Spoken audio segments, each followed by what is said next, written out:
Gitu ya. Baik, tanpa panjang kalam, saya akan sapa Umi Iriana Handono. Assalamualaikum warahmatullahi wabarakatuh, Umi. Waalaikumsalam warahmatullahi wabarakatuh. Alhamdulillah. Alhamdulillah. Iya, akhirnya kesampaian juga Umi ya. Kita bisa ngonten bareng nih. Saya ngonten sama guru goib saya dulu nih berarti. Umi ini dulu guru goib saya. Jadi kalau waktu saya lagi belajar, saya nonton videonya Umi. Nah, Umi dulu mungkin waktu lagi kasih kajian gitu Umi ya. Umi nggak tahu kan di daerah mana, di belahan bumi mana ada orang memperhatikan pelajaran yang Umi kasih di video. Cuman Umi juga nggak tahu ya. Iya. Nah, kita nggak pernah tahu ajaran apa yang dulu pernah kita kasih. Terus ada orang yang menerima sampai mendapatkan dan menjemput hidayah dari Allah Subhanahu Wa Taala. Alhamdulillah. Itu suatu berkah yang luar biasa. Baik. Nah. Hari ini saya ada program spesial dengan Umi Iriana Handono. Sebelumnya kejutan ya. Kejutan. Nah, sebelumnya saya mau bawa mau berikan oleh-oleh buat Umi ini. Nah, ini oleh-olehnya. Apakah itu? Ini sebuah buku Umi ya, Five Gospel. Ya. Gospel. Ini karangan dari Robert W. Fung dan teman-temannya. Kurang lebih hampir 80 sarjana teologi ya Umi ya. Ya. Tetapi ini bukan dalam bahasa Inggris ya. Nah, ini alhamdulillah. Ini adalah terjemahan bahasa Indonesia yang dipersembahkan oleh Yayasan Ikhlas Foundation Indonesia dan juga Yayasan Pembina Mualaf At-Tauhid ya. Ini adalah karya atau warisan dari almarhum Ustadz Insan Mokoginta Umi dan teman-temannya ya. Jadi sangat berharga sekali nih Umi ya. Ini adalah terjemahan dalam bahasa Indonesia yang memang kita buat dalam bentuk buku Umi supaya bisa dipelajari oleh para penggiat ilmu kristologi gitu Umi ya. Betul. Iya. Saya serahkan ke Umi, mudah-mudahan bermanfaat Umi ya. Terima kasih. Sama-sama. Umi senang sekali dapat hadiah ini, barang langka. Barang langka ini dalam bahasa Indonesia Umi. Dalam bahasa Kalau Indonesia. bahasa Inggrisnya banyak di Amazon banyak. Umi juga sudah punya bahasa Inggris. Tapi dalam bahasa Indonesia. Nah, bahasa Indonesia juga sangat mudah dimengerti Umi. Dan ini juga ada perbedaan warna di sini. Iya betul. Cuman yang kebetulan yang kita copy ini yang hitam putih Umi. Tapi cukup jelas bisa dibedakan kok itu.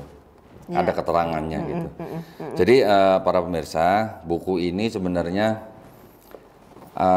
istilahnya ya, mencoba mengidentifikasi ya Umi ya. Mana yang benar-benar perkataan dari Yesus, mana yang kelihatannya bukan, mana yang sepertinya iya, ya, mana yang sepertinya iya, dan mana yang benar-benar pasti bukan ya Umi ya. Ya, mana yang jadi jelas bukan ini. Nah, dibedakan dengan warna, ada warna merah, ada warna biru, ada warna hijau, dan warna hitam. Kalau yang warna hitam tuh pasti bukan dari Yesus ya Umi ya. Nah, jadi sangat menarik. Setiap penggiat kristologi itu menjadi buku wajib ya Umi ya, karena di situ selain juga mengidentifikasi yang mana perkataan Yesus dan mana yang bukan, juga mereka menelaah setiap ayat di dalam gospel, di mana dari setiap ayat itu mereka juga memberikan catatan gitu Umi ya. Yang ini pasti dari Yesus, yang ini kok kelihatannya bukan gitu ya, yang ini pasti bukan gitu. Ada yang begitu Umi jawab. Ya, jadi sangat menarik. Baik, nah hari ini kita mau ngobrolin apa nih Umi ini? Kayaknya yang menarik itu hari ini kita ngobrolin tentang agamanya para nabi. Agamanya para nabi. Saya udah tahu jawabannya Umi. Gimana? Pasti Islam gitu. Tetapi gini, ada beberapa anggapan atau pemahaman Umi. Yang namanya Islam itu kan baru lahir di abad ke-7. Gitu ya. Bagaimana caranya? Ya, secara akademis gitu. Yahudi, Kristen, Islam disebut sebagai agama Abrahamik, gitu ya, secara akademis. Tapi kalau kita di dalam Islam, kita memahami bahwa semua nabi dari Nabi Adam alaihissalam sampai ditutup oleh Nabi Muhammad SAW, semuanya adalah Muslim. Tetapi yang perlu diperhatikan adalah syariatnya. Setiap nabi-nabi sebelum Nabi Muhammad SAW mempunyai syariat sendiri-sendiri Umi ya. Tetapi walaupun syariatnya berbeda dengan yang dibawa oleh Nabi Muhammad SAW, tetap saja semuanya disebut dengan Muslim. Ya, intisarinya tetap sama. Ya. Intisarinya adalah mengesahkan Allah. Ya. Pesannya satu Umi ya. Ya. Jadi banyak nabi satu pesan Umi ya. Many prophets, one message. Ada foundation yang namanya seperti itu Umi. Oh gitu. Di luar negeri. Nah, ini kajian atau topik yang sangat menarik ya. Nanti kita dengarkan dari Umi. Namun sebelumnya saya mohon izin, ada pesan dari Pondok Mu'alafah Irena Center. Mudah-mudahan berkenan bagi pemirsa ya. Saya bacakan. Jadi Pondok Mu'alafah Yayasan Irena Center mempunyai program santri ya Umi ya. Programnya ini khusus untuk mu'alaf ya, jadi untuk mu'alaf perempuan ya. Usia tidak dibatasi. Kemudian program ini nanti akan dilaksanakan setiap 3 bulan gitu Umi ya. Nah, setiap 3 bulan. Insya Allah akan dimulai di bulan Januari 2022 ya. Program ini dilakukan secara online dan yang paling penting program ini gratis, free ya Umi ya. Free. Nah, gratis, tidak perlu ada biaya. Nah, kalau yang ingin mendaftar bagi para mu'alaf wanita, silakan cek di Instagramnya Irena Handono ya, atau ke nomor admin di Irena Center, nomornya 0812 1551 9333 ya.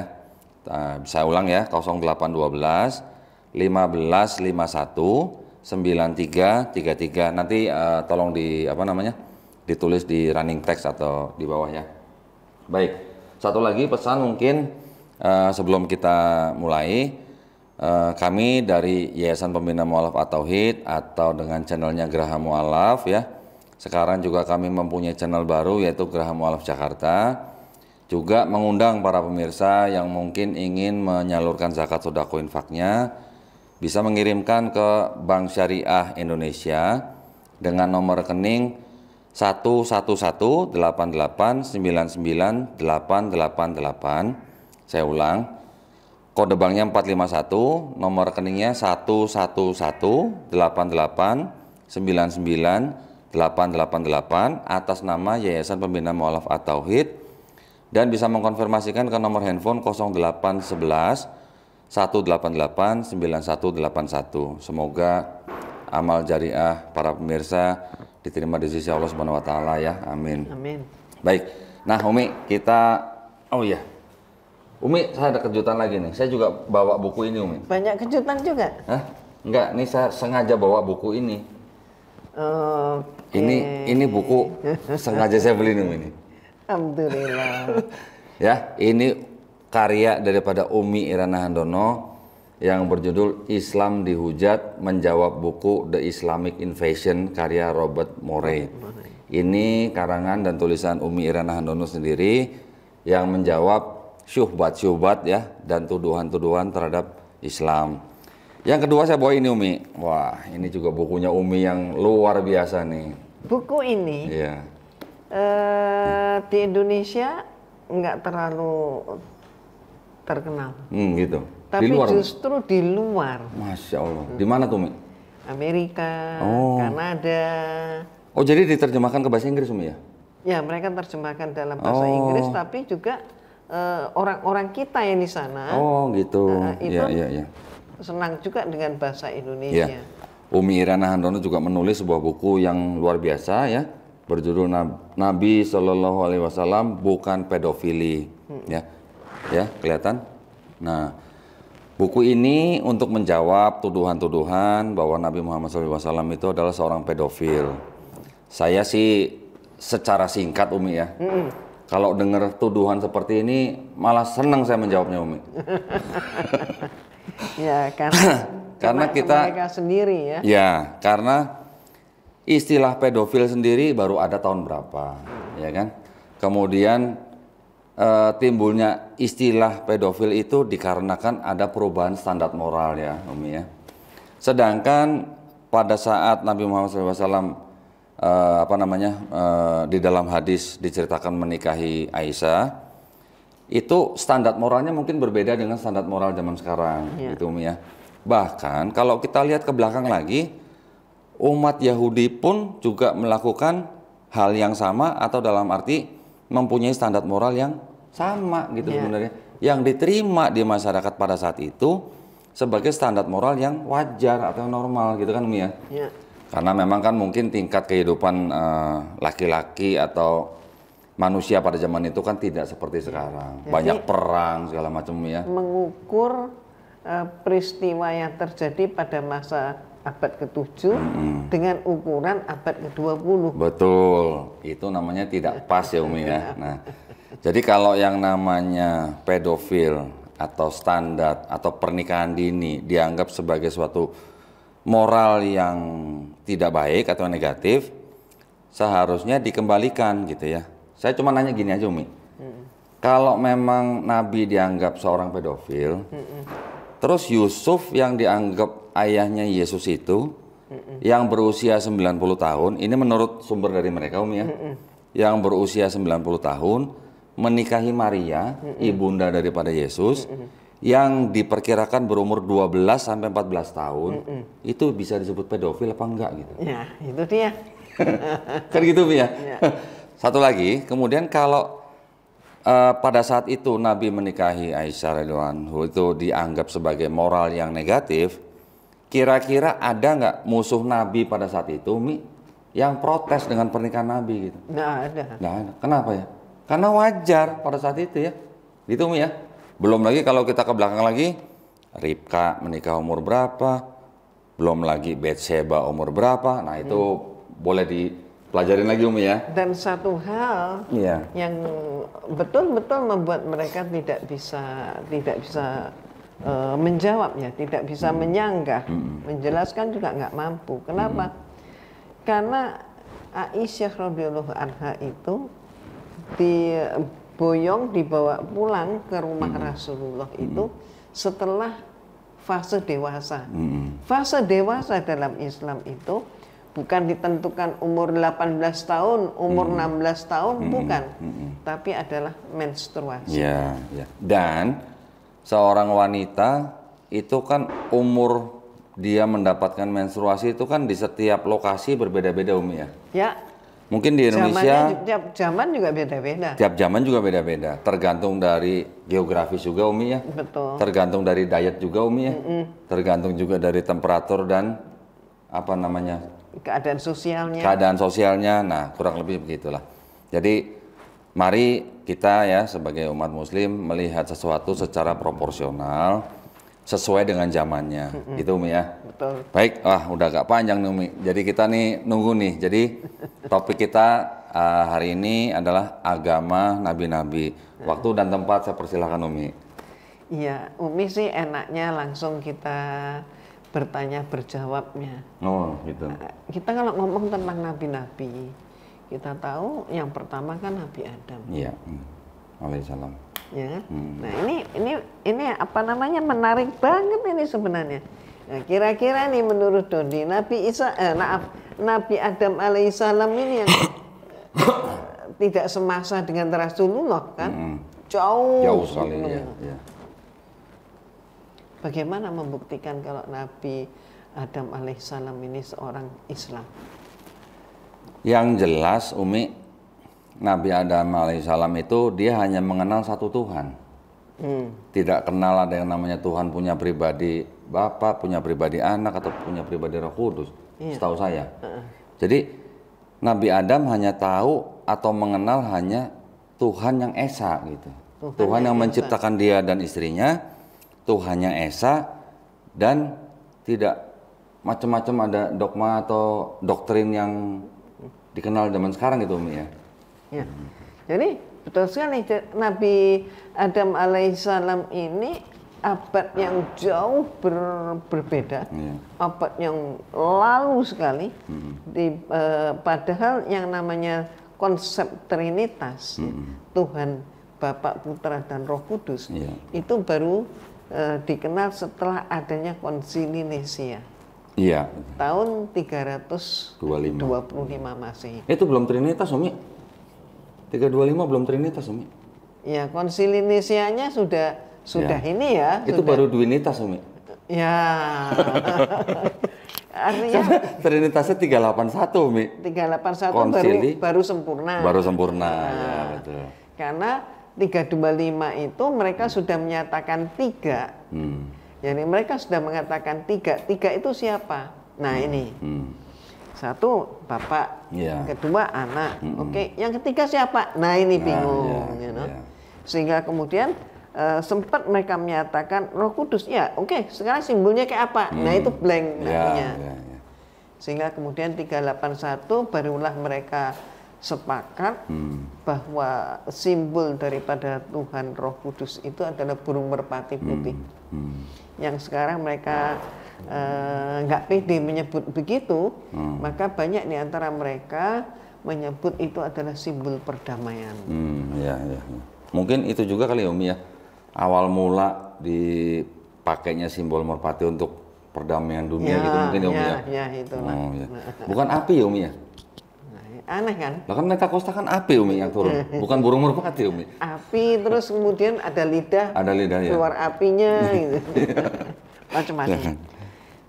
Ini kemudian Nabi Adam alaihissalam, kita coba tengok nih di dalam surat Al-Maidah ayat 27 supaya Umi tidak salah, ada satu kata yang kurang atau apa. Umi mau baca nih terjemahan langsung ya supaya enggak. Iya, langsung aja. Al-Maidah ayat 27. Dan ceritakanlah Muhammad yang sebenarnya kepada mereka tentang kisah kedua putra Adam. Ketika keduanya mempersembahkan kurban, maka kurban salah seorang dari mereka berdua itu diterima dan yang lain tidak diterima. Yang diterima adalah Habil, putra yang namanya Habil. Yang nggak diterima yang namanya Qabil. Nah, Habil ini dia adalah seorang peternak. Qabil adalah seorang petani. Nah, kemudian Qabil berkata, sungguh aku pasti membunuhmu. Jadi dia ini mengambil gandum dan segala macam itu, kemudian dia ambilnya, Tuhan kan nggak lihat. Tuhan nggak lihat, jadi diambilkan yang nggak kepakai aja, toh dibakar. Nah terus kemudian dia setelah itu dia lihat bahwa Habil ini serius gitu. Dia peternak, dia ambil dombanya, dan dia pilih domba yang paling bagus. Dan itu kemudian dia bakar. Terus kemudian dia katanya bebel ya, asapnya itu membumbung tinggi ke angkasa. Di Bible ditulis begitu. Al-Quran enggak ya. Nah, inilah nanti kita akan merasakan bahasa Al-Quran dan bahasa Bible. Nah kemudian Al-Quran sudah menyatakan dengan kalimat sungguh aku pasti membunuhmu. Ini adalah ucapan daripada Qabil. Berarti apa dia? Ada rasa iri hati, ada rasa dengki. Ngapain nggak ngapa-ngapain kan? Kok ngancam mau bunuh? Terus kemudian dia Habil berkata, sesungguhnya Allah hanya menerima amal dari orang yang bertakwa. Jadi sekarang kita lihat juga Al-Baqarah ayat 136. Katakanlah hai orang-orang mukmin, kami beriman kepada Allah dan apa yang diturunkan kepada kami dan apa yang diturunkan kepada Ibrahim, Ismail, Ishak, dan Yakub dan anak cucunya dan apa yang diberikan kepada Musa dan Isa serta apa yang diberikan kepada nabi-nabi dari Tuhannya. Kami tidak membeda-bedakan seorang pun di antara mereka dan kami hanya patuh kepadanya. Ya. Nah, berserah diri Umi ya. Berserah diri. Muslim semua berarti Umi? Berarti Muslim semua. Iya, itu dia maksudnya ya. Ini ya.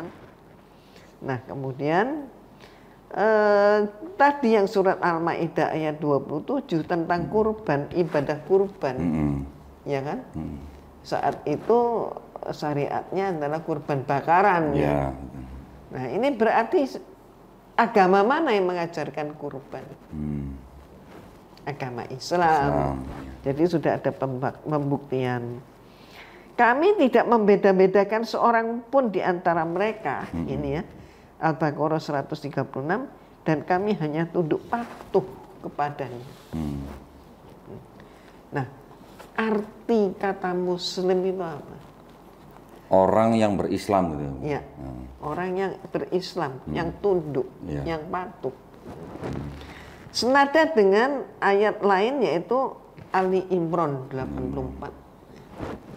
Maka dikatakan terjemahnya, katakanlah Muhammad, kami beriman kepada Allah dan kepada apa yang diturunkan kepada kami dan yang diturunkan kepada Ibrahim, Ismail, Ishak, Yakub dan anak cucunya. Dan apa yang diberikan kepada Musa, Isa dan para nabi dari Tuhan mereka.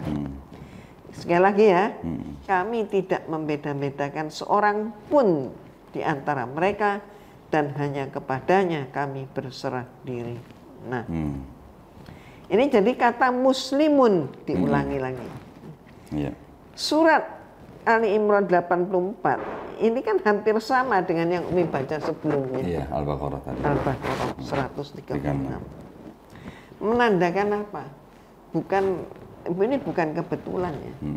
Kalau Allah menyampaikan berulang, berarti ini adalah tanda suatu penegasan. Penegasan dari Allah. Nah, coba. Terus kita lihat surat Al-Maidah ayat 3. Diharamkan bagimu memakan bangkai, darah, daging babi, daging hewan yang disembelih bukan atas nama Allah. Yang tercekik, yang dipukul, yang jatuh, yang ditanduk, dan yang diterkam binatang buas. Kecuali yang sempat kamu sembelih. Dan diharamkan pula yang disembelih untuk berhala. Dan diharamkan pula mengundi nasib dengan aslam, anak panah. Karena itu suatu perbuatan fasik. Maka pada hari ini orang-orang kafir telah putus asa untuk mengalahkan agamamu. Sebab itu janganlah kamu takut kepada mereka, tapi takutlah kepadaku. Nah, ini ayat ini yang sangat sangat sering kita. Saya baru dengar terjemahannya aja merinding. Nih, kuncinya di sini. Pada hari ini telah aku sempurnakan agamamu untukmu. Dan aku cukupkan nikmatku bagimu. Dan telah aku ridhoi Islam sebagai agamamu. Tetapi barang siapa terpaksa karena lapar, bukan karena ingin berbuat dosa, maka sungguh Allah Maha Pengampun, Maha Penyayang. Ya, coba. Islam agamamu. Berarti Allah Subhanahu wa Ta'ala lah yang memberikan sebutan. Agama yang diridhoinya adalah Islam. Pemeluknya disebut Muslim. Nah, jadi apa yang kita bisa simpulkan dari ayat-ayat yang Umi baca tadi? Tadi sebelumnya kan Umi membacakan tidak membeda-bedakan nabi-nabi, ya kan? Artinya dari Nabi Adam sampai Nabi Isa Al-Masih, kemudian ditutup oleh Nabi Muhammad SAW, tidak dibeda-bedakan. Tidak dibeda-bedakan. Berarti agamanya satu dong. Agamanya satu, Islam. Walaupun mungkin di dalam Quran tidak tertulis mereka beragama Islam, gitu mungkin tidak tertulis ya. Tetapi sudah jelas di situ disebutkan bahwa ada kata muslimun ya semuanya ya. Dan tidak dibeda-bedakan. Kalau tidak dibeda-bedakan, muslimun, ya apalagi kalau bukan Islam ya Umi. Nah, iya. Ajarannya sama kan, tauhid Iya, semua. Mengesahkan Allah satu-satunya yang berhak disembah. Ya. Nah, bagaimana dengan istilah agama samawi? Nah, ya itu. Ini jelas kan, samawi itu artinya agama samawi itu samawi, agama langit. Langit, ya. Agama ardi. Ardi bumi ya Umi ya. Bumi, Ya. agama bumi. Ya.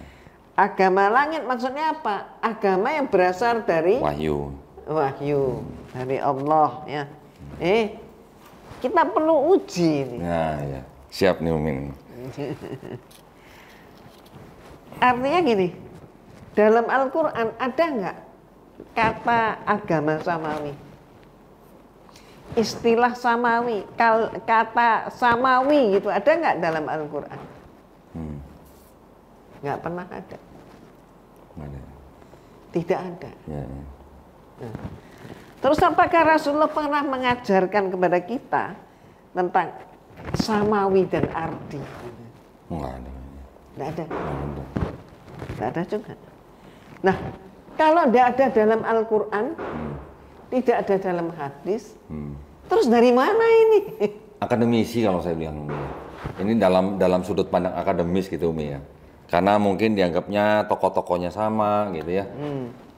Kan gitu Umi ya. Karena dianggap tokoh-tokohnya sama, kisahnya mirip, walaupun ada perbedaan yang jelas yang fatal antara kitab-kitab sebelumnya dengan Al-Quran, kisahnya loh ya. Nama mungkin bisa sedikit sama karena dialek ya Umi ya. Tetapi kalau kisahnya itu jauh berbeda. Nah, itu mungkin dari situ Umi. Jadi kalau mereka ini membahasakan samawi itu alasannya yaitu sama-sama Tuhan yang sama-sama Tuhan yang disembah ini, menyembah Tuhan. Islam, Kristen, Yahudi. Tuhannya sama-sama satunya, malah ada yang ngeklaim begitu. Padahal la ilaha illallah itu memang satu. Yeah. Tapi Tuhan yang satu dengan pribadi yang tiga. Nah. Ini kan beda. Yeah. Nah, memang Allah Subhanahu wa taala hanya menurunkan satu agama saja sejak Nabi Adam. Itu memang betul. Ya. Yang inti ajarannya juga selalu sama. Yaitu apa? Tauhid. Tauhid. Ya. Adapun syariat hidupnya mengikuti ketentuan Allah atas masa dan utusan yang berbeda-beda. Nah, oke, balik lagi. Samawi dan ardi ini dari mana? Ternyata diperkenalkan oleh Ahmad Abdullah Al-Masdusi. Ini seorang sarjana Muslim Pakistan. Melalui karyanya yang berjudul Living Religions of the World. Tahun 1962. Oh, belum lama dong ya? Belum lama. Yang memopulerkan orang kita, Endang Saifuddin Ansori, 1979. Oh iya. Udah lahir tuh saya Umi? Udah lahir. Udah lahir. Repelita 2. Ada ini provokator. Apa dia bilang? Masih Kristen kan? Masih. Kita bisa nalar apa yang diciptakan oleh Thomas Aquinas, teolog salibis, yang tidak lepas dari kebenciannya pada Islam.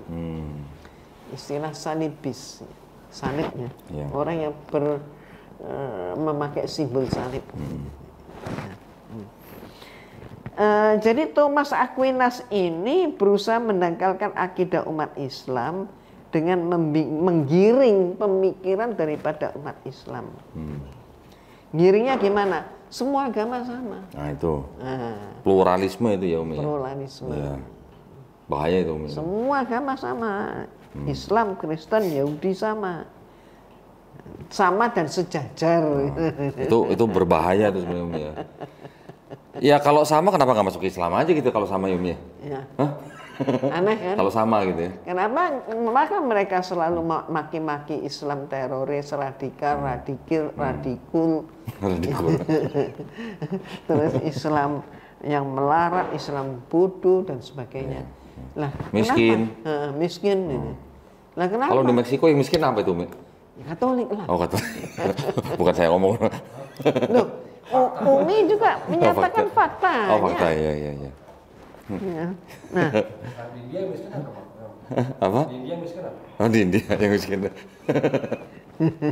Ini nggak apa-apa, Umi ya, buat sama biar ada interaksi dikit gitu, Umi. Ya, biar nggak monoton gitu. Hindu dong. Hindu. Nggak ada agama miskin sebenarnya. Kalau di Filipina yang miskin apa, Umi? Katolik. Oh, Katolik ya. Oh, iya. Nah, Kalau di Dubai yang miskin apa, Umi? Ada miskin emang. Nggak ada yang miskin ya. Tapi yang kaya apa di Dubai? Kalau di Dubai itu menjadi orang miskin itu sulit. Malah susah jadi orang miskin di Dubai. Iya. Tapi kalau yang kaya di Dubai? Itu Islam. Nah, Islam, ya. Jadi maksudnya kita jangan mempunyai pandangan bahwa kalau agama ini miskin, agama ini kaya, enggak begitu loh, Mi ya. Jadi salah banget Persepsi, gitu ya.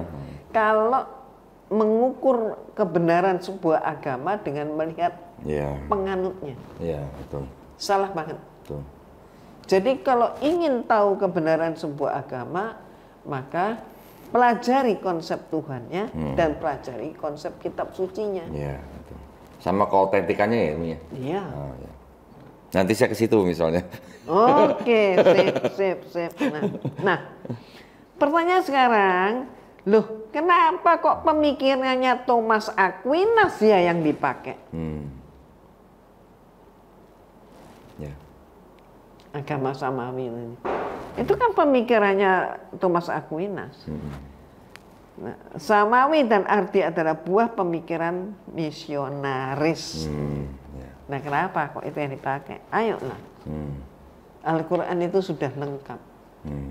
Pelajari dulu. Ya. Jangan belum selesai belajar kemudian.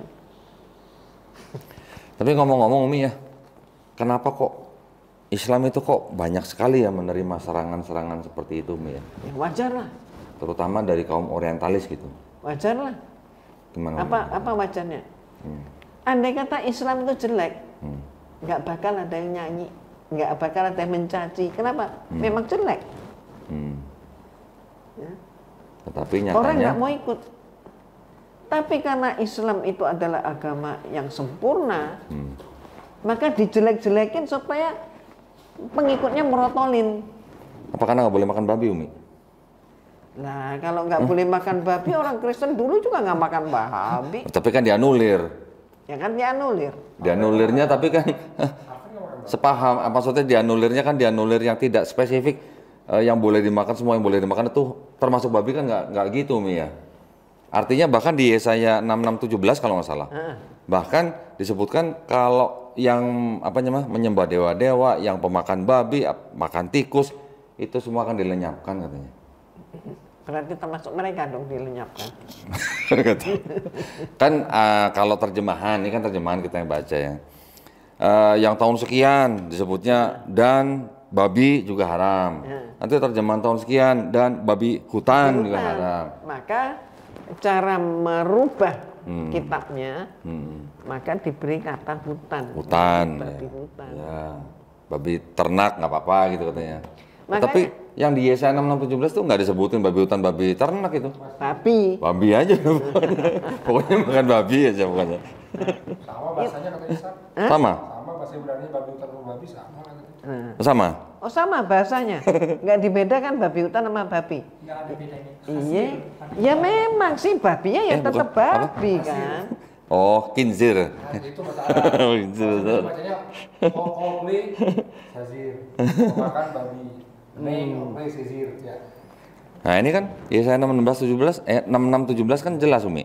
Mereka yang menguduskan dan mentahirkan dirinya untuk taman-taman dewa dengan mengikuti seseorang yang ada di tengah-tengahnya yang memakan daging babi dan binatang-binatang jijik serta tikus, mereka semuanya akan lenyap sekaligus, demikianlah firman Tuhan. Nah, Tuhannya udah besar semua loh nih, Umi. Nah, Hah? nah tuh. Apa mungkin gara-gara mungkin Islam melarang makan babi, jadi mungkin diserang itu atau gimana Umi kira-kira ya? Ya, berarti kan Islam itu adalah satu-satunya agama yang bertahan dalam kebenaran. Dari awal ya tadi Om ya, dari Nabi Adam, Nabi Nuh ya. Iya. Kalau kita kembali ke Al-Maidah ayat 3.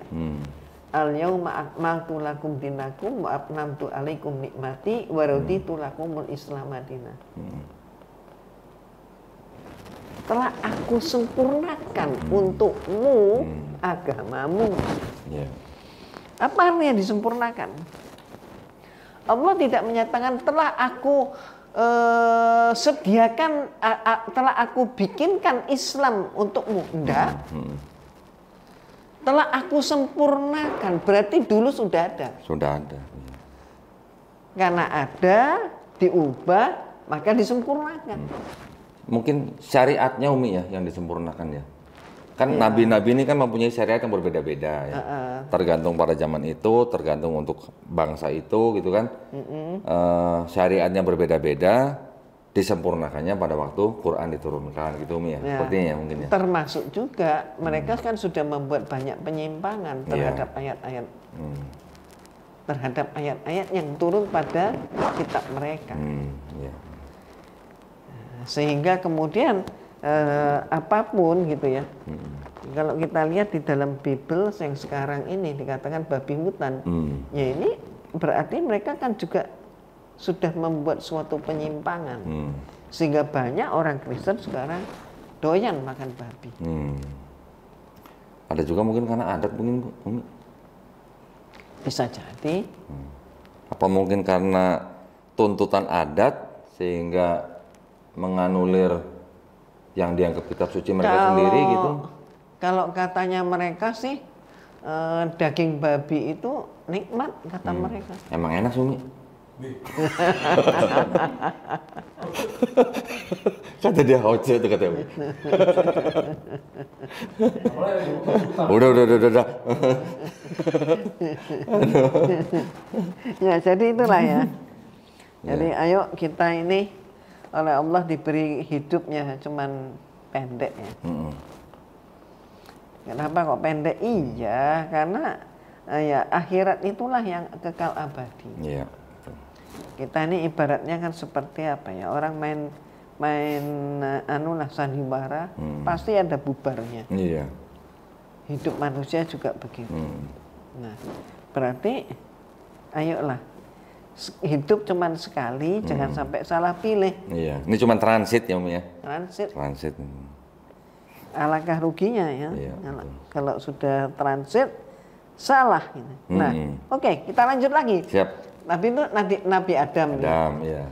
Terus sampai kemudian ujungnya Nabi Isa. Iya. Kita lompat dulu ya. Iya. Ujungnya Nabi Isa, baru kemudian Rasulullah SAW yang mereka tidak mau mengakui kan? Nabi palsu katanya Umi. Katanya begitu. Nah, coba kita buka kembali Al-Quran surat Ali Imran 84 dan Al-Maidah 136.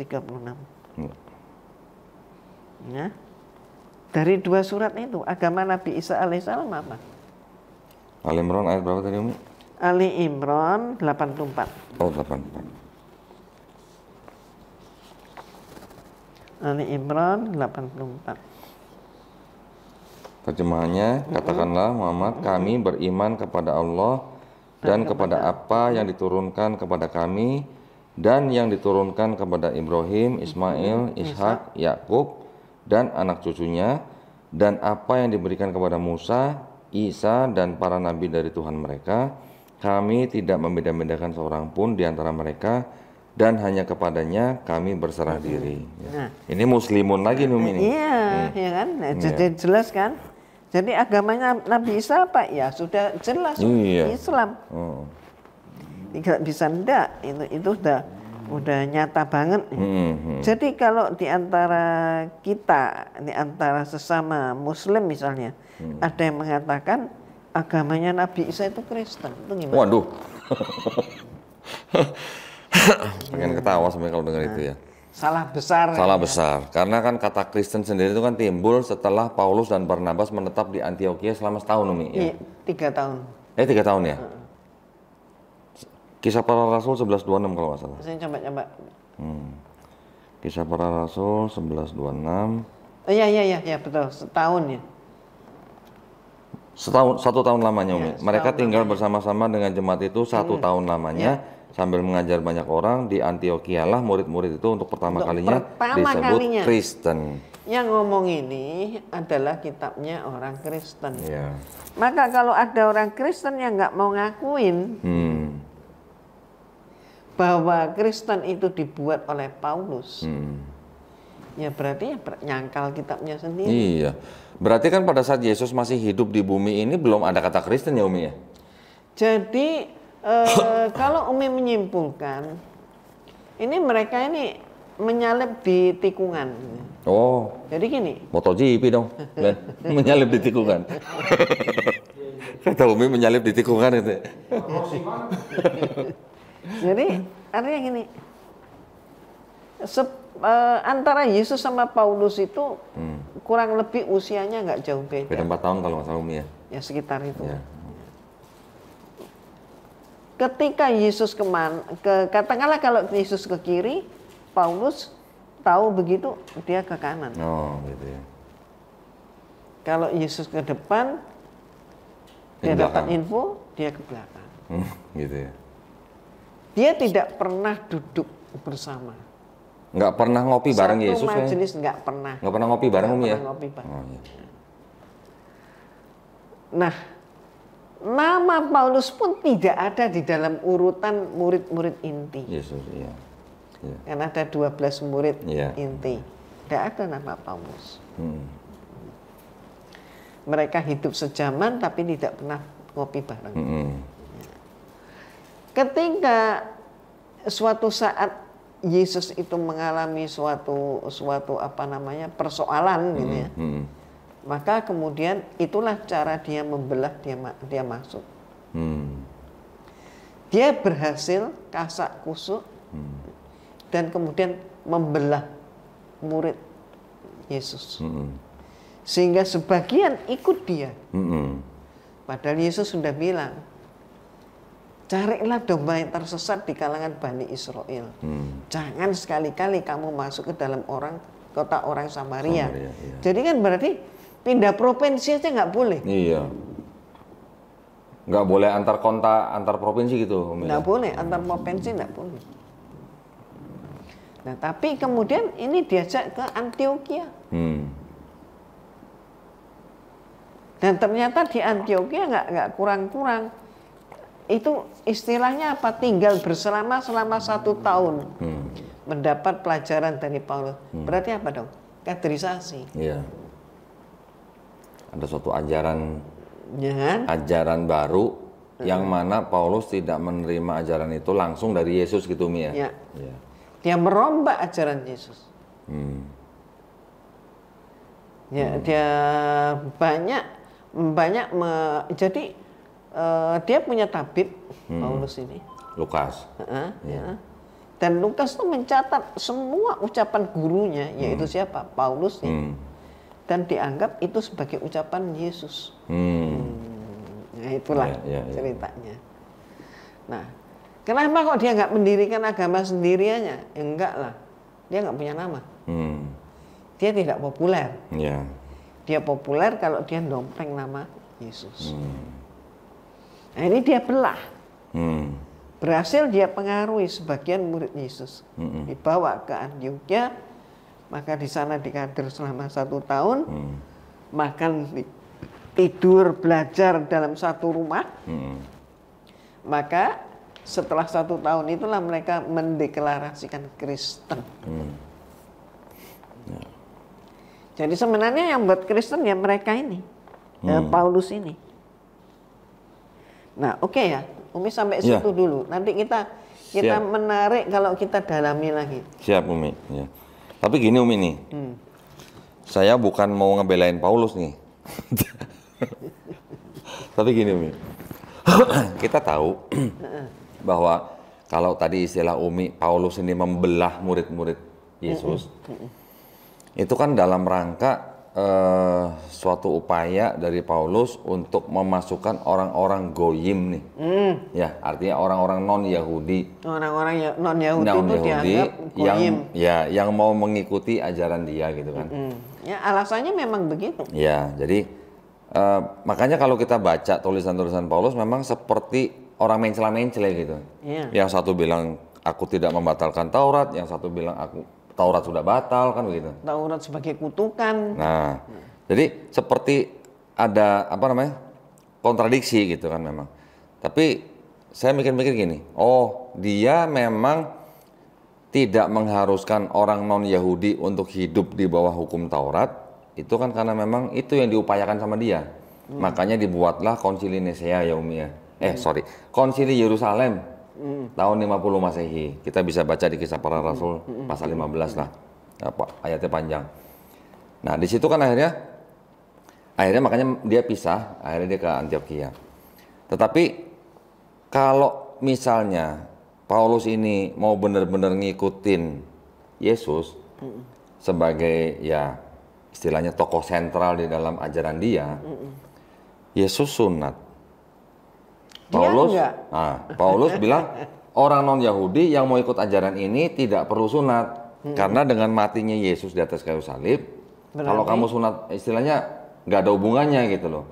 Jadi tidak ada hubungannya sunat fisik dengan yang sudah dilakukan oleh Yesus di atas kayu salib katanya. Suka-suka dia lah. Nah katanya. Nah sedangkan di ajaran di dalam Perjanjian Lama kita juga tahu bahwa sunat fisik itu adalah suatu perjanjian yang kekal dengan Abraham gitu kan. Jadi artinya sampai Yesus pun dia tetap disunat Yesusnya gitu. Karena Yesus hidup di bawah hukum Taurat gitu kan. Paulus bilang untuk non Yahudi nggak perlu sunat. Sunat hati aja udah cukup gitu. Nah dia sendiri nggak sunat. Ya, cuma gini, maksud saya gini Umi. Tetapi tidak semuanya dilaksanakan dengan konsisten. Maksud saya di Perjanjian Lama juga dikenal ada perpuluhan. Kalau sunatnya diganti dengan sunat hati, perpuluhannya kok nggak diganti dengan perpuluhan hati Om ya? Jadi gini, kita untuk ngomongin si Paulus itu, kita harus tahu siapa dia. Iya, dia tuh orang malah yang mengejar-ngejar murid Yesus ya?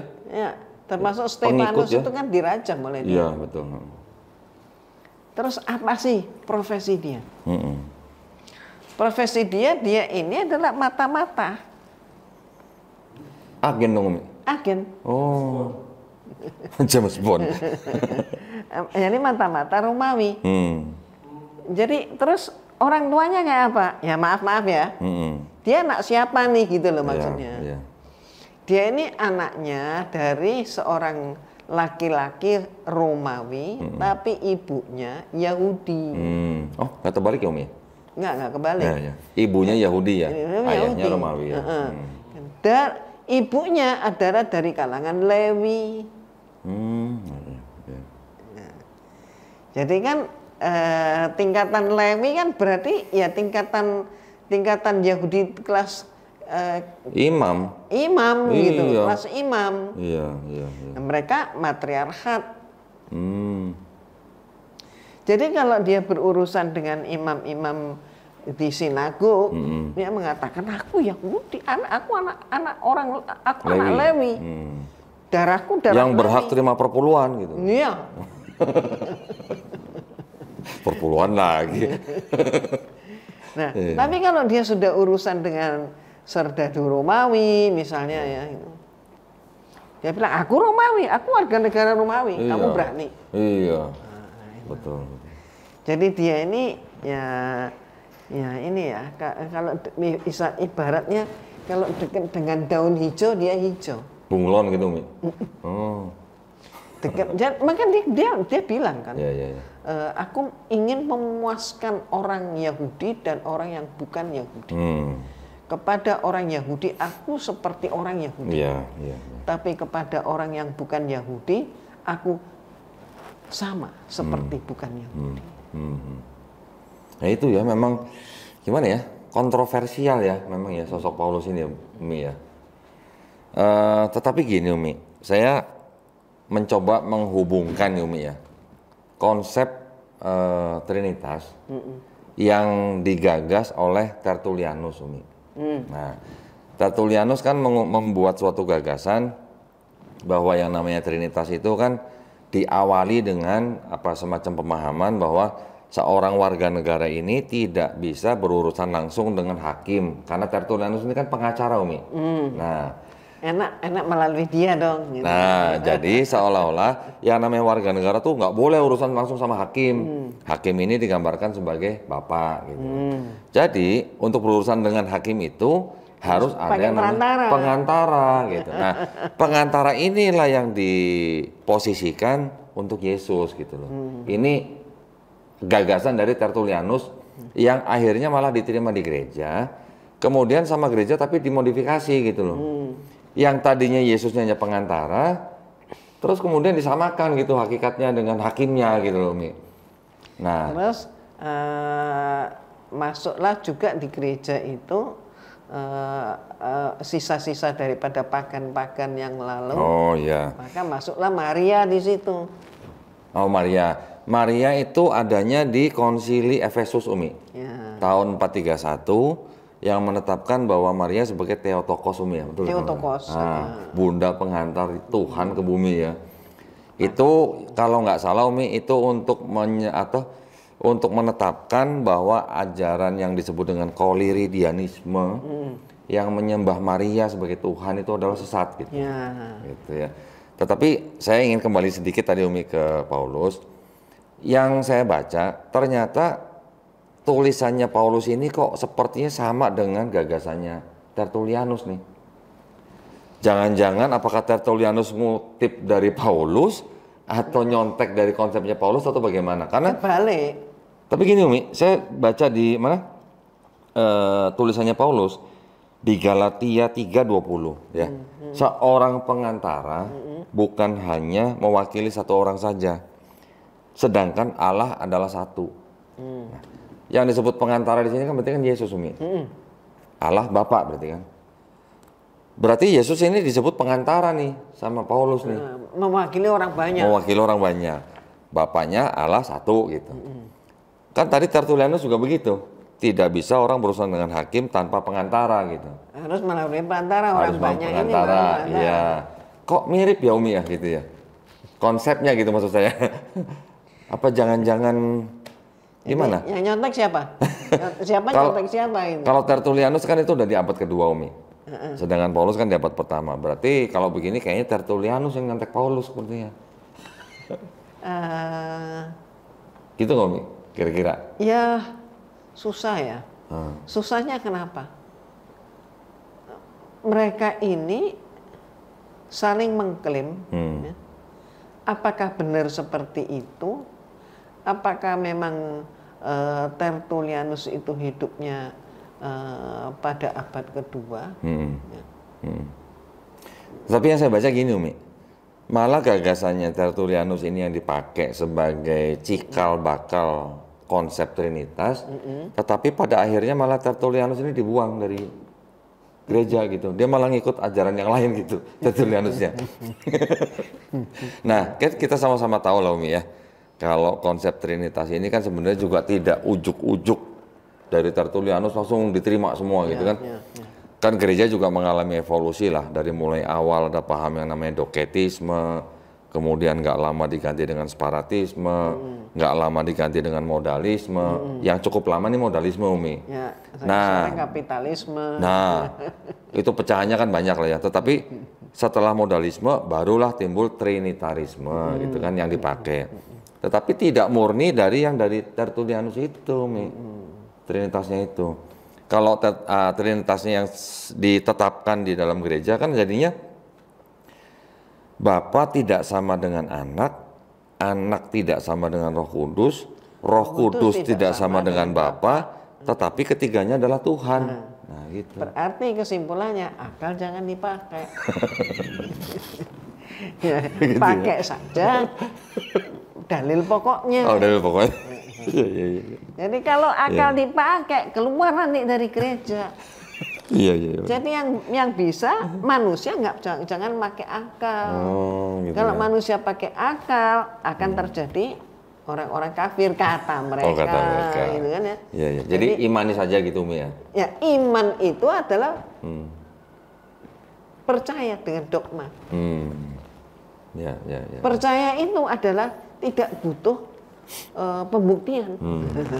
Enggak, karena kalau saya bandingkan gitu Umi, berarti tulisannya Paulus kan tadi sama dengan konsepnya Tertullianus Umi.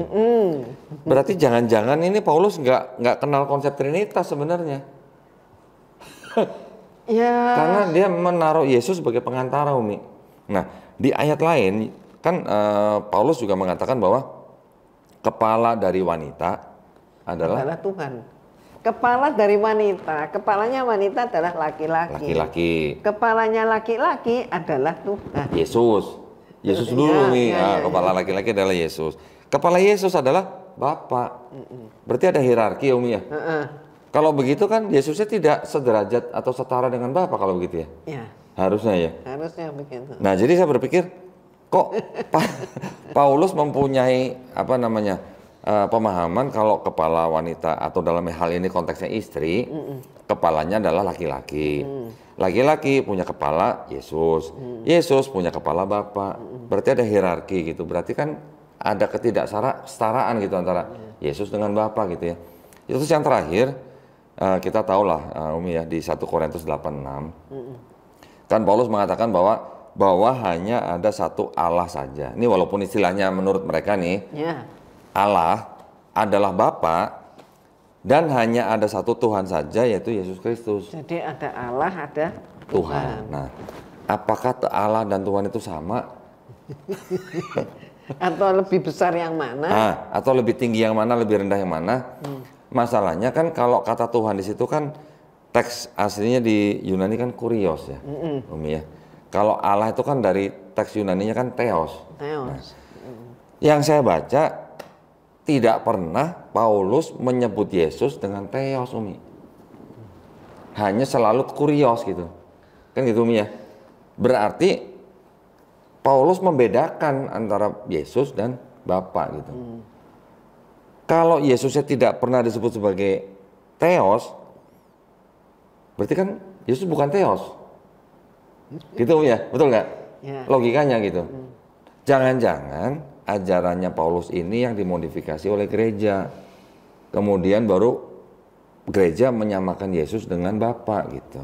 Sampai timbul oneness gitu Umi ya. Sepertinya gitu ya. Kebanyakan koki. Kebanyakan koki. Jadi memang dari sekte aja, dari denominasi itu udah bisa menimbulkan konsep yang berbeda Umi ya.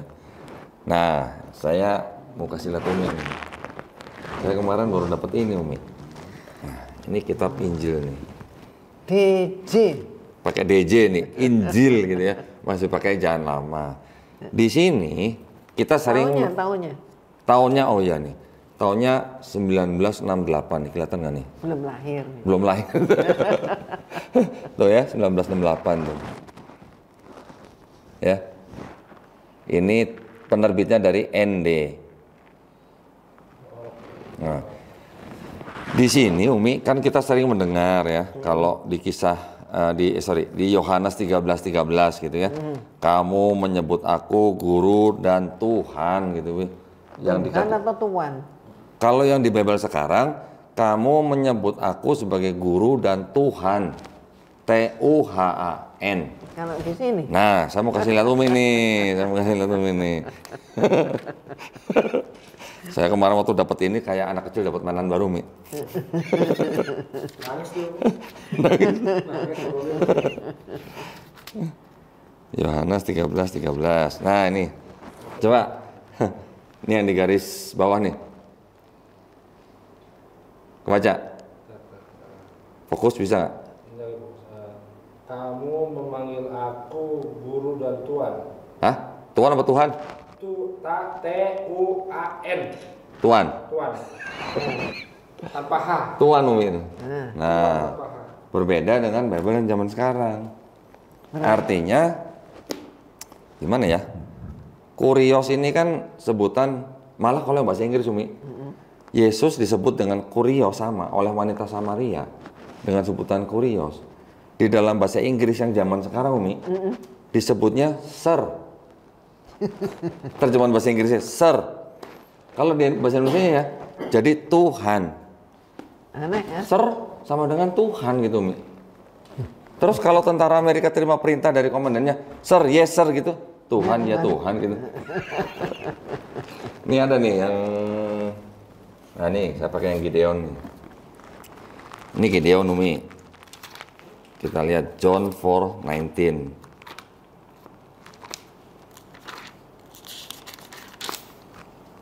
John 4.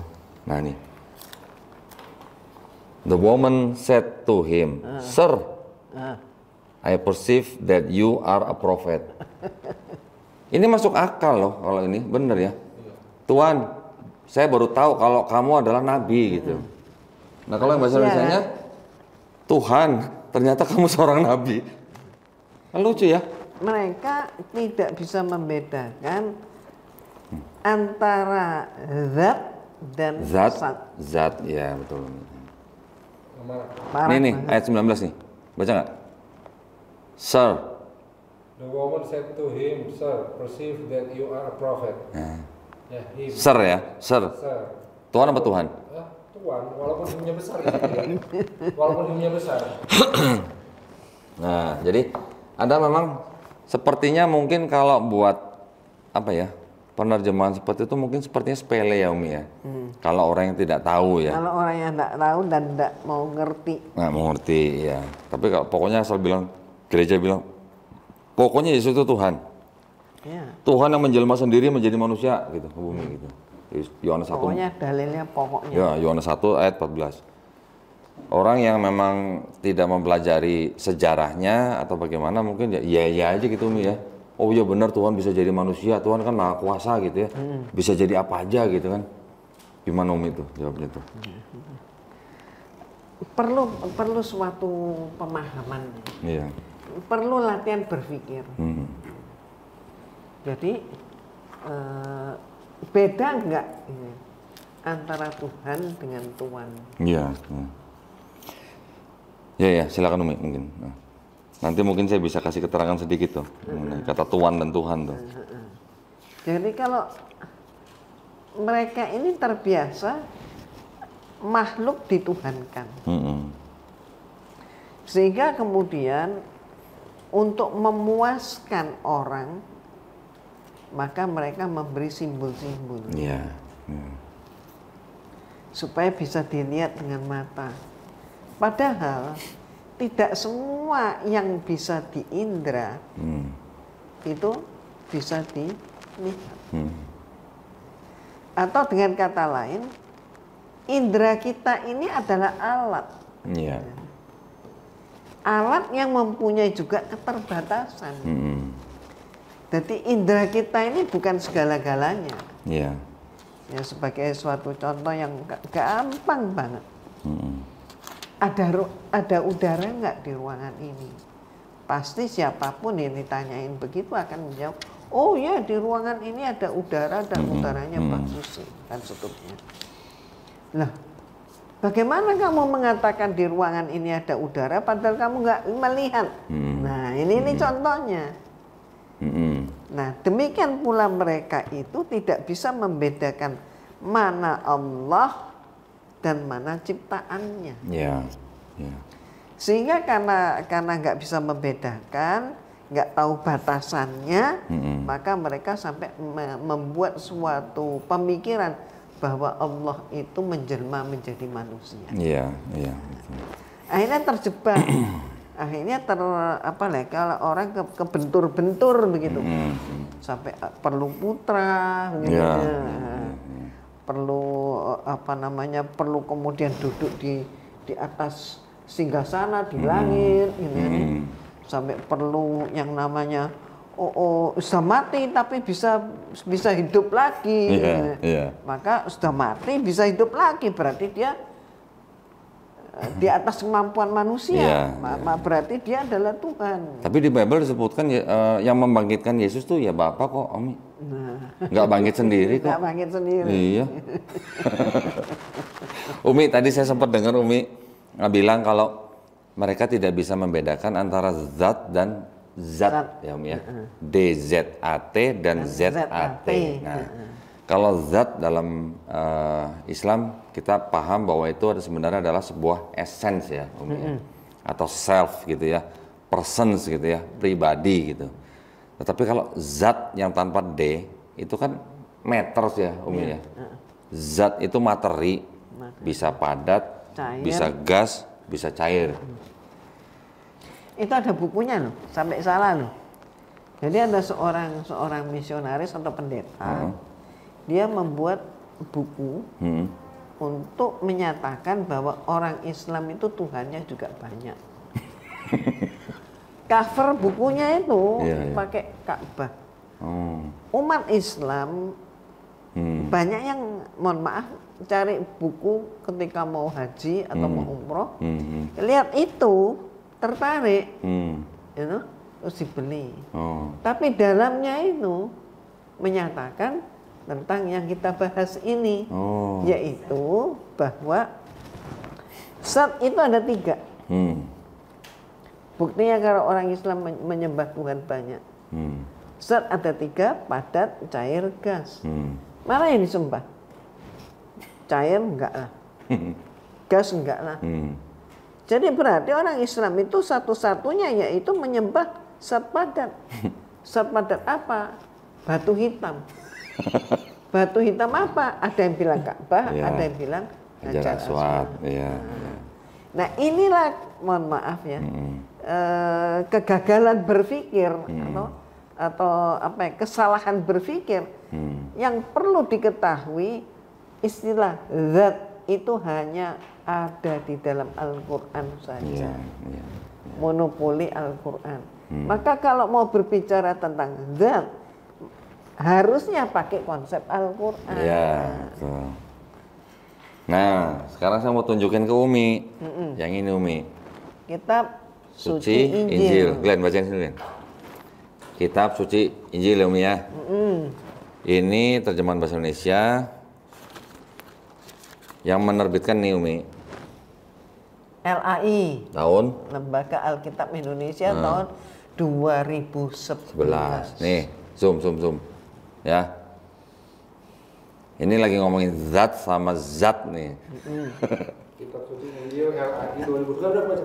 Udah? Kitab Suci Injil LAI Jakarta 2011. Bukan 2011 ya? 2011 sih. Hah? Iya dong. Biasa, saya udah biasa bercanda mana ya Umi. Umi, Ibrani 1 ayat 3 Umi. Umi yang baca deh biar post deh. Mana nih ayat 3 nih? Nanti lu bacain Glenn. Dialah cahaya kemuliaan Allah, perwujudan yang sempurna dari zat Allah. Itu ada kata zat Umi ya? Iya, ZAT. Nggak ada D-nya? Nggak pakai. Bukan zat ya? Nggak pakai. Nggak pakai? Zat Allah. Kita tunjukkan Umi ke pemirsa ayat 3 nih. Kacau kan? Jamaah. Nih, ayat 3 nih, mulai nih. Bisa baca? Ayat 3. Zoom dulu. Ayat 3. 4, 3-nya mana? Atasan dikit. Turun dikit. Naikin lah, kebanyakan. Dialah cahaya kemuliaan Allah, berwujudan yang sempurna dari zat Allah. Dialah yang menopang segala sesuatunya dengan kuasa sabdanya. Dia pula lah yang kemudian duduk di sebelah kanan yang maha besar, di tempat yang maha tinggi, layak menghapus dosa-dosa manusia. Zat. Pakai D nggak? Enggak. Oh enggak. Jadi ini zat padat, zat gas atau zat cair? Nah, itulah orang yang mampu berpikir, ini masalah besar. Iya, ini harusnya menjadi masalah besar. Tetapi gini Umi, dari bahasa Yunaninya pun sudah bermasalah. Ternyata kata zat yang diterjemahkan di sini Itu dalam bahasa Yunaninya saya lupa bacanya, tapi artinya kalau diterjemahkan ke bahasa Inggris itu substance, Umi. Substance. Kalau substance itu kan matters. Material. Ya, zat ini, iya. Sebentar, saya cari bahasa Yunaninya. Kita cari di biblehub.com. Nah, sekarang ini zaman informasi, Umi, gampang nyari. Sebentar. Saya karena nggak terbiasa dengan bahasa Yunani ya begini jadinya. Hebrew 3 ayat Hebrew 1 ayat 3, sorry. Cari yang Greek. Makanya mereka itu banyak orang-orang pintar mereka justru keluar dari gereja. Contohnya Umi. Contohnya Umi katanya. Dibocor. Nih ya, Glenn tolong cek Hebrew 1 ayat 3. Kelihatan? Zoom, kelihatan? Kalau gua untuk para Greek, oke. Ya, perhatikan nih. Mana ya? Sebentar. Nah ini. Gimana? Apa nih bacanya? Hypostatesos, Umi. Hypostatetos. Kelihatan? Baca. Kurang lagi. Kurang ke kiri kok. Kiri sini. Ya. Hypostakos. Apa sih? Hypostaseos, sorry. Hypostaseos. Gedein. Nah, ini. Nah, ini hypostaseos. Nah, kita klik. Ini ada strong number nih. Ya, strong numbernya 5287, kita klik. Sorry. Ini 2. Yang ketiga. Nah, ini buat pembelajaran juga nih. Mana tadi? Oh, ini di bawah. Nih ya, hypostaseos. Diklik nih, kita gedein dulu nih ya. Kata-katanya ini. Kita klik. Siapa yang seneng Umi kalau ngeliat gini Umi? Iya, memang. Benar. Nih. Gampang terus. Kalau ini bahasanya hypostasis ya. A support substance. Ya. Steadiness. Hints, assurance, ya. Tuh, bacanya hypostasis gitu. Jadi ini substance, Umi. Aneh ya. Nah, kalau substance itu ya kalau diterjemahkan dalam bahasa Indonesia ya zat. Karena itu substance itu ya matters. Substance gitu. Nah, kita lihat bahasa Inggrisnya. Terjemahan bahasa Inggrisnya kan gitu. Tadi bahasa Yunani, kita lihat bahasa Inggris, kita lihat bahasa Indonesia, oke? Paling enak Umi kalau ngeliat ini. Gampar terus. Enggak gampar ini, edukasi kok ini kok. Itulah sebabnya mengubah-ubah kitab suci itu ya dari penterjemahannya. KJV.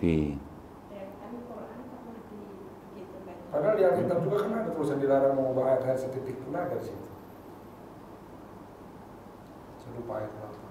Setitik nggak boleh. Iya, huruf aja nggak boleh diubah. Mana ya yang ada kata substance-nya dalam bahasa Inggris nih, sebentar. Saya cari versinya Umi, karena tidak semuanya menerjemahkan dengan kata substance. Ada substance di Yerusalem kok, di Nabre ada juga, di versi Nabre. Di ND ada? ND dia udah pakai perwujudan, yang masih pakai zat yang ini. Nah, sebentar.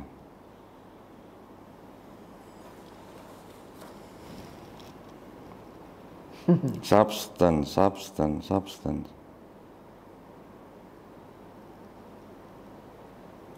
Dalam bahasa. Nah, ini English Revised Version, Umi. Nah, Hebrew 1 ayat 3. Sebentar ya, saya cari ya. English Revised Version. Oh, beda ya sama ini ya. Revised Standard Version mungkin beda ya. Sepertinya beda. Maka beda ya? namanya juga berbeda. Iya. Sudah direvisi ya. New Revised Edition berarti sudah direvisi. Enggak, beda versi itu. Beda versi. Ada gambarnya itu kan, Bro? Oh, ini bukan pakai version, bukan pakai substance. Yang ini yang menggunakan kata substance nih.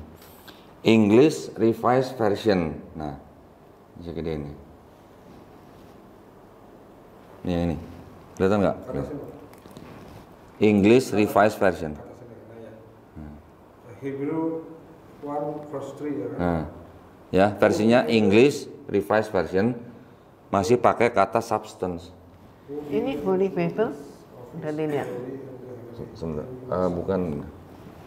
Udah, ya pakai substance ya. Sebentar, saya konfirmasi di biblehub.com. English Revised Version. Kita pakai yang ini aja, multi. Nanti dia keluar semua versinya.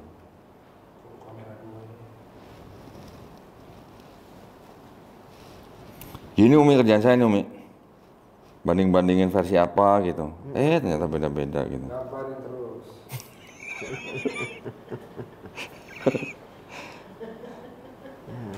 Greek mana Greek? Tapi yang ngikutin YouTube-nya bener-bener. Wah, kemarin ada yang kebakaran jenggot di YouTube. Kenapa?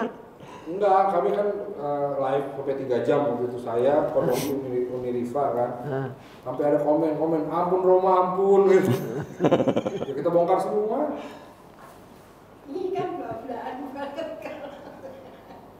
Substance, tinggal find aja. Sesuai data kan nggak masalah.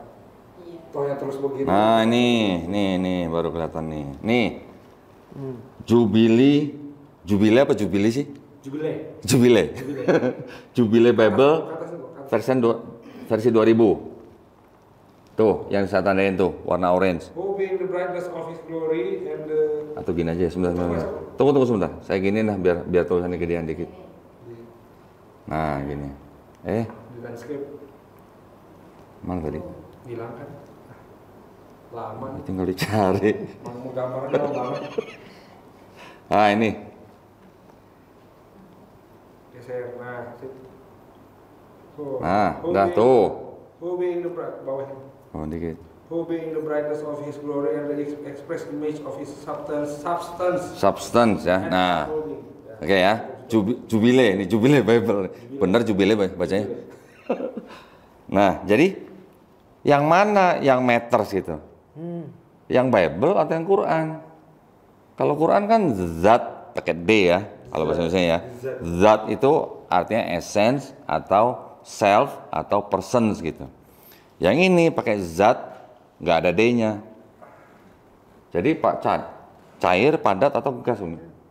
Nah itu ya, oke. Ya ini sih hanya tambahan aja. Zat bisa menyublim. Iya kayak kapal baru. Menyublim. Itu sebabnya. Ya. Kalau beragama tanpa menggunakan pemikiran, yang ada adalah terjerembab. Ya, betul.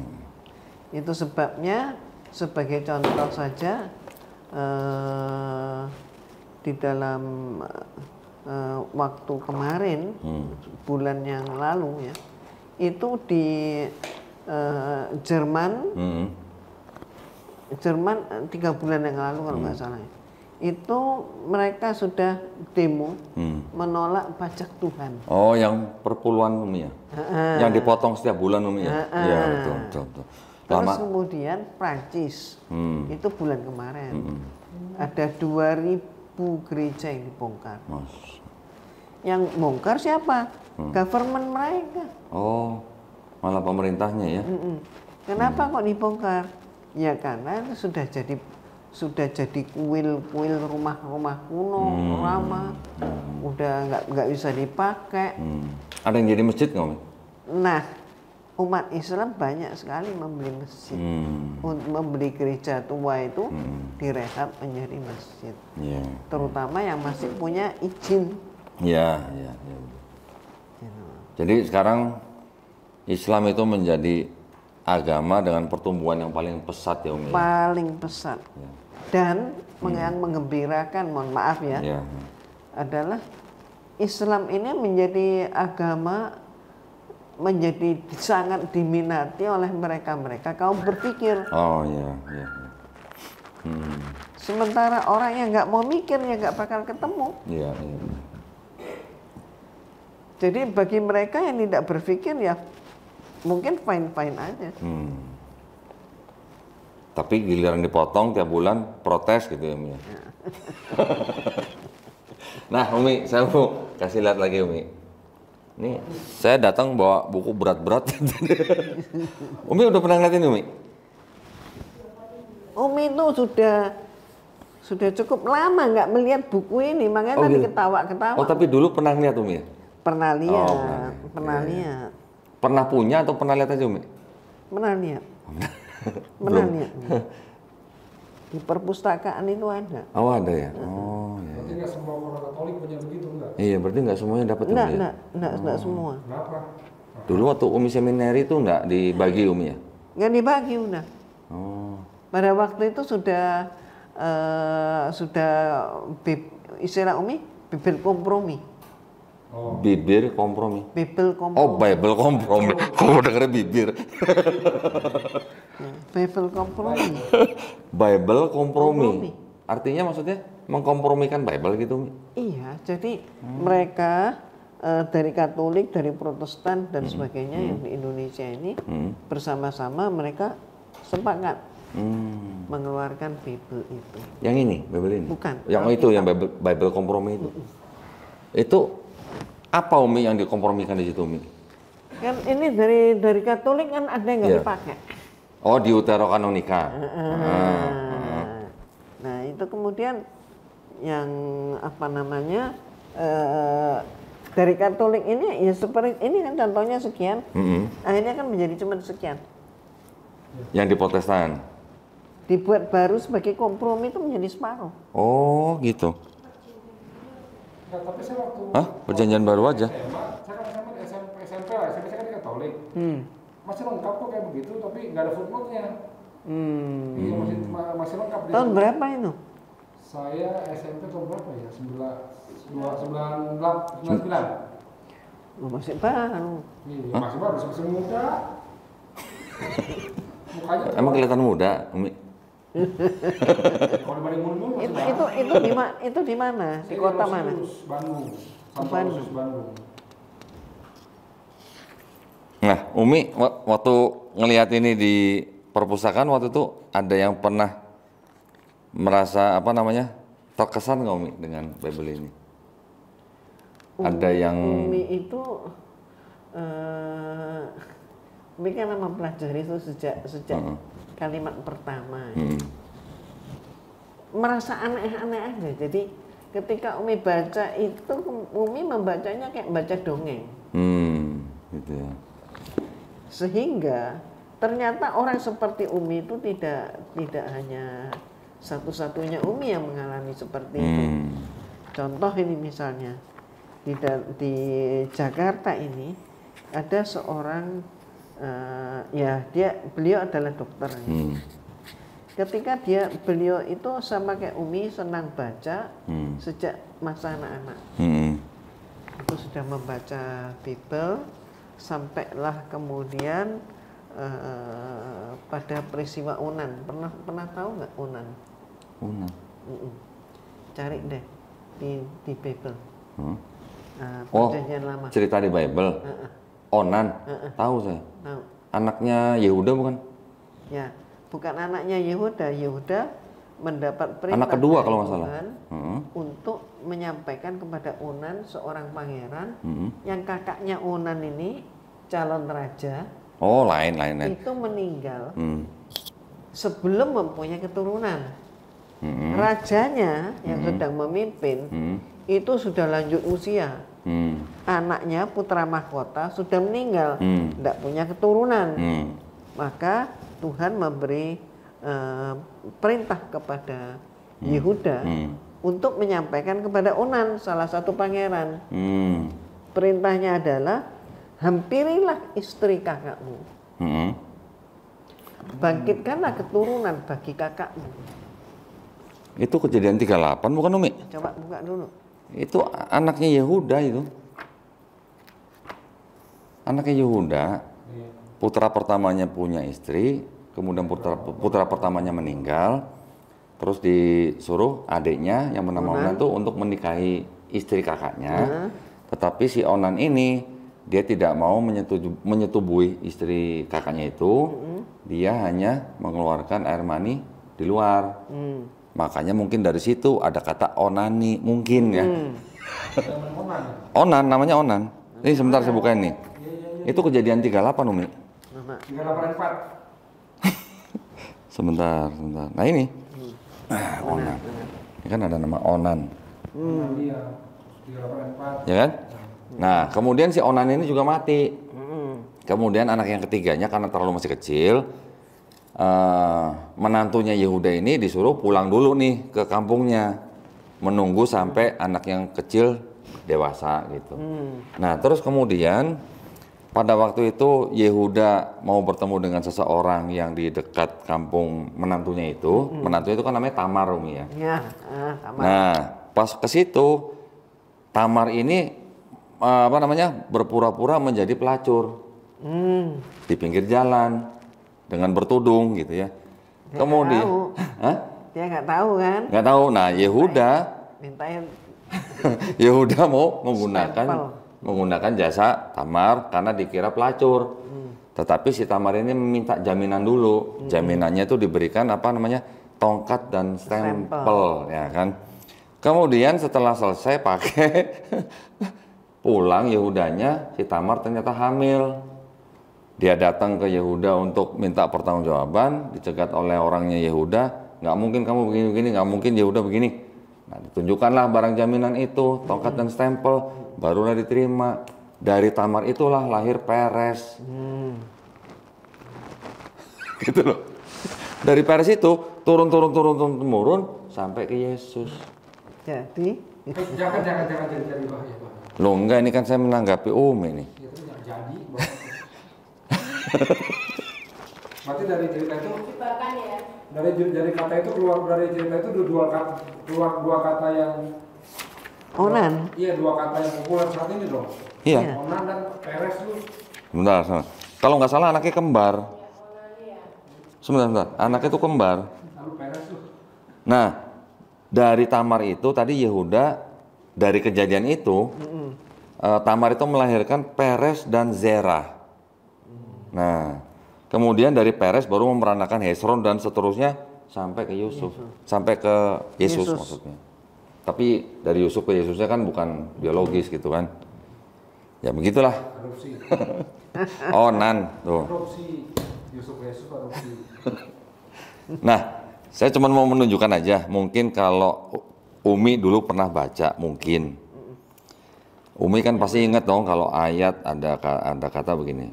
Sebab ada 3 yang memberi kesaksian. Oh ya, itu yang dikatakan Trinitas. Ya, kan itu dalam kurung Umi ya. Di dalam surga, titik 2, Bapa, Firman, dan Roh Kudus. Nah ini yang paling penting. Dan ketiganya adalah satu. Ya, gitu kan Umi? Bible ini ada footnote-nya Umi. Iya, lucu kan? Nah, ini footnote-nya Umi nih. Ayat 7 nih, 7 dan 8 nih. Umi mau baca atau mau saya bacain sendiri? Mana Umi bacain? Ayat 7, 8 nih. Di dalam surga titik-titik di bumi. Bagian ayat ini tidak terdapat dalam naskah-naskah Yunani yang paling tua dan tidak pula dalam terjemahan-terjemahan kuno. Bahkan tidak ada dalam naskah-naskah paling baik dari Vulgata. Bagian ini kiranya aslinya satu naskah terjemahan Latin. Bagian ini kiranya aslinya sebuah catatan di pinggir halaman salah satu naskah terjemahan Latin yang kemudian disisipkan ke dalam naskah-naskah oleh penyalin dan akhirnya bahkan disisipkan ke dalam beberapa naskah Yunani. Karenanya bagian ini pasti tidak asli. Apa Umi? Karenanya bagian ini pasti tidak asli. Jadi konsep Trinitas itu nggak layak untuk dijadikan suatu keyakinan. Alhamdulillah.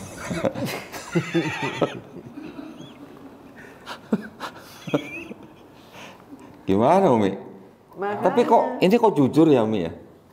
Maksudnya jujur, maksudnya dia memberikan keterangan seperti ini kan sebenarnya risikonya kan tinggi ya Umi ya? makanya ada kemungkinan ketika kita berbincang-bincang seperti ini dan mereka dengar, ada kemungkinan ketika mereka nanti melaksanakan konsili atau apalah yang mereka sebut namanya itu, maka disepakati ini di drop. Oh. Nah ini sebelum di drop kita bacain dulu dah. Kita ada tukang baca juga nih. Ayat 7 dan 8. Di footnote-nya kok. Iya di fotonya nih 7 dan 8. Atasnya kok. Aduh, sorry. Pegel berat ini soalnya. Di dalam sorga, ayat 78, di bumi. Bagian ayat ini tidak terdapat dalam naskah-naskah Yunani yang paling tua dan tidak pula dalam terjemahan-terjemahan kuno. Bahkan tidak dalam naskah-naskah paling baik dan Vulgata. Bagian ini kiranya aslinya sebuah catatan di pinggir halaman salah satu naskah terjemahan Latin yang kemudian disisipkan Biasa aja dong. ke dalam naskah-naskah oleh penyalin dan akhirnya bahkan disisipkan ke dalam beberapa naskah Yunani. Karenanya bagian ini pasti tidak asli. Haleluya. Sangat disayangkan ya Umi ya. Sebenarnya kalau kita lihat dari Kejadian sampai Wahyu, ini kan sebenarnya sebuah karya yang ya boleh dibilang yang luar biasa sebenarnya Umi ya. Tetapi sudah terlalu banyak campur tangan manusia di dalamnya, gitu kan. Jadi kan kalau kita yang mau berpikir, kita melihat sebuah kitab yang dianggap suci, tapi sudah ada campur tangan manusia, terus kan sudah tidak suci lagi dong begitu Umi ya. Nah.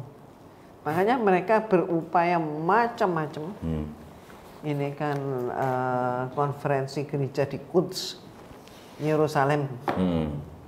Mereka berbuat macam-macam cara yang oleh Samuel Swimmer, pimpinan konferensi saat itu, menyatakan tugas kalian adalah menjauhkan umat Islam dari agamanya. Gitu jadi ya. dijauhkan dari apa? Dari Al-Quran. Iya. Aduh, gimana ya? Tapi ya maksudnya kita nih sebagai umat Islam yang hidup pada zaman sekarang, kita boleh bersyukur bahwa pada zaman sekarang itu informasi mudah diperoleh ya, Umi ya. Kalau mungkin zaman Umi masih muda, mungkin belum ada internet seperti zaman sekarang Umi ya. Mungkin harus benar-benar melihat buku fisiknya gitu kan. Zaman sekarang tinggal buka handphone, biblehub.com kelihatan tadi substance gitu misalnya. Atau ya, tetapi buku-buku seperti ini tetap memang suatu bukti otentik ya. Betul. Karena ini kan adalah hasil karya dari sebuah instansi. Instansi kan nggak mungkin satu orang, pasti banyak orang yang terlibat gitu kan. Jadi ya ini oke, masih butuh, tetapi informasi yang di luar ini juga sekarang sudah sangat mudah diperoleh sehingga kita umat Islam ya harusnya mau belajar gitu. Jangan mudah dimasuki oleh doktrin-doktrin yang tidak sesuai dengan akidah Islam gitu ya Umi ya. Betul. Itu yang paling penting. Contoh tadi Umi mengatakan bahwa semua agama sama. Itu adalah doktrin daripada pluralisme ya Umi ya. Kemudian ada lagi nanti sekularisme. Belum lagi nanti ada liberalisme. Ketiga ini kan yang paling bahaya Umi. Iya. Betul kan? Jadi kita umat Islam juga harus benar-benar menjaga akidah kita. Bukan berarti kita nggak mau bertetangga dengan yang tidak seiman, bukan. Justru malah kita harus memperhatikan mereka juga. Ada yang kelaparan kita harus kasih makan, gitu kan Umi ya? Iya. Nah, jadi tetapi bukan berarti kita gampang menggadaikan akidah kita untuk sesuatu yang hanya sementara gitu Umi ya. Iya. Ya. Gitu. Jangan larut. Jangan larut ya. Baik, aduh Umi nggak terasa nih udah hampir 2 jam ya kita ngobrol nih Umi nih. Alhamdulillah. Mudah-mudahan ada senang sekali loh nih kita nih Umi. Mudah-mudahan tadi paparan dari Umi ya bisa bermanfaat ya bagi para pemirsa.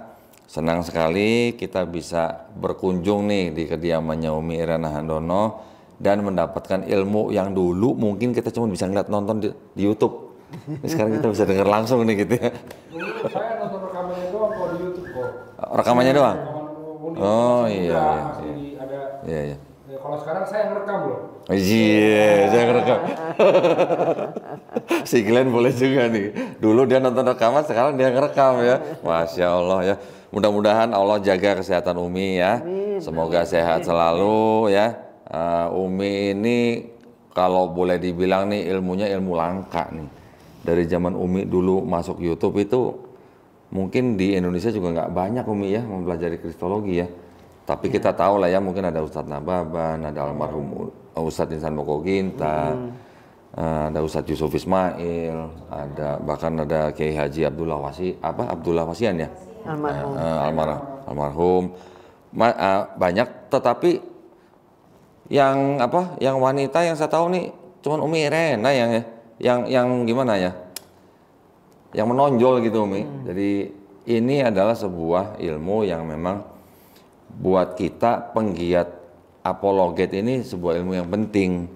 Tadi Umi udah sebut-sebut pagan, sebenarnya saya udah mau nambahin sebenarnya.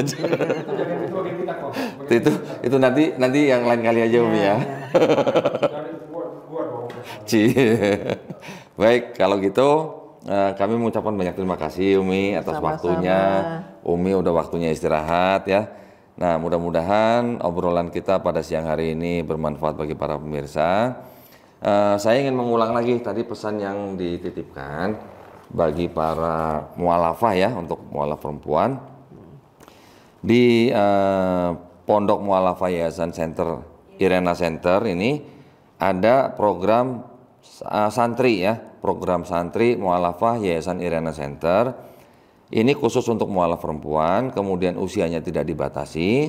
Artinya nggak dibatasi itu usia dewasa ya, sampai dengan sebelum pikun. Oh, sebelum pikun.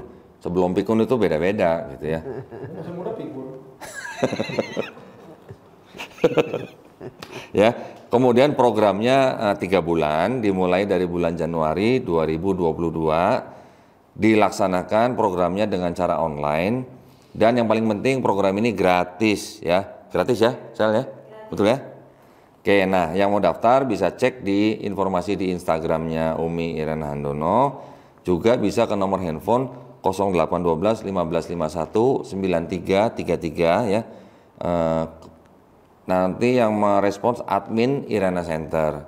Gitu ya, saya ulang nomornya 0812 1551 9333 ya. Mudah-mudahan kalau ada yang membutuhkan bisa segera mendaftar. Baik, kalau begitu sebelum saya tutup juga, saya juga ingin memberikan pesan untuk para pemirsa yang mungkin ingin berpartisipasi untuk menyampaikan zakat sedekah infaknya, dan juga mungkin yang ingin wakaf ya untuk tanah yang berlokasi di Wonosalam, Jombang, Jawa Timur seluas 6 hektar dengan harga Rp250.000 per meter persegi, bisa mengirimkan ke Bank Syariah Indonesia dengan nomor rekening 11188998888. Ya, saya ulang, 11188998888 atas nama Yayasan Pembina Mualaf At-Tauhid, dan bisa mengkonfirmasikan ke nomor handphone 0811 188 9181. Barakallah, mudah-mudahan diterima di sisi Allah amal jariah para pemirsa. Dan karena waktu juga yang memisahkan kita, akhirnya kami juga harus pamit mundur diri ya. Wabillahi taufiq wal hidayah. Wassalamualaikum warahmatullahi wabarakatuh. Terima kasih banyak Umi. Warahmatullahi wabarakatuh.